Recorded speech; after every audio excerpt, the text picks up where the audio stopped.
Dave Will, during the floods of 2013, Calgarians came together and showed an unprecedented sense of community, but support also came from some unexpected places.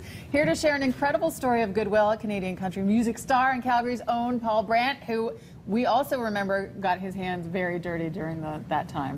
You know, I remember walking in Cochrane. I wasn't directly affected. I think all Albertans were affected, but our home was fine. But we were walking along the river as the flood was coming in. And I remember just thinking, what do I want my kids to remember about what I did? Right. How I, went about this. And we had a lot of opportunities to be a talking head on television and tell everybody about it. But I thought, I'd rather get my hands dirty. Yeah, you and did. So we went down and went shoulder to shoulder with folks in their homes and got, those mud out kits, worked alongside Samaritan's Purse there. They did a great job with their disaster recovery team. And it was a difficult time. I know a lot of people are still having a difficult time just figuring out what the next move is going to be, but inspiring to see everyone working together the way that they did. Well, it wasn't surprising to us to see you getting in there like that. You do a lot of good work, a lot of charitable work. Tell me about a trip to Cambodia that kind of changed everything for you. Well, I took my first trip to Cambodia. I've been there a couple of times now, probably around 10 years ago, and I had a chance to meet a bunch of kids at this place called the Place of Rescue Orphanage. It's run by a great lady named Marie Enns.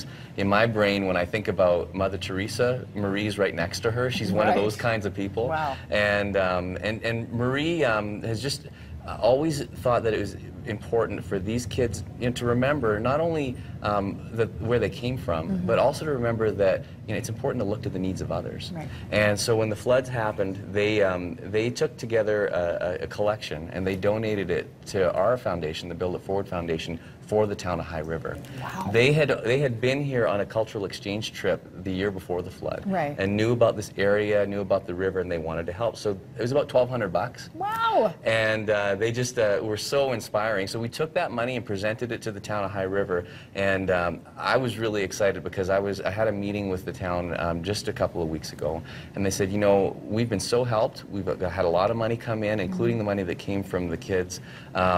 And we don't need this anymore. There's still need, but we don't need this money. We'd like you to take it and give it to people who need it more than we do.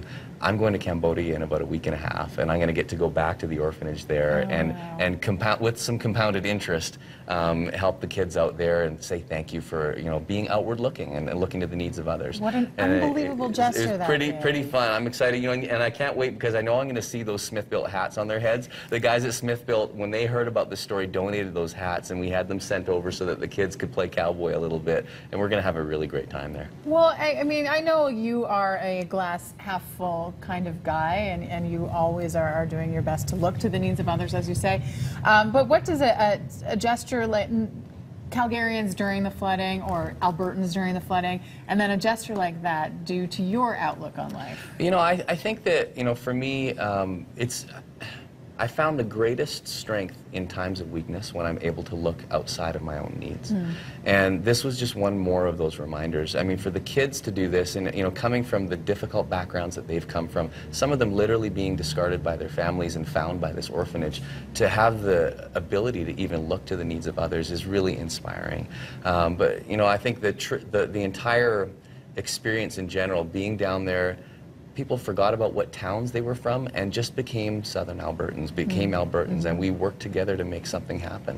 I'm also very inspired by this story because I look at what's going on in High River now, knowing that there's still some need, but people are choosing in High River to make the shift from victim to helping again.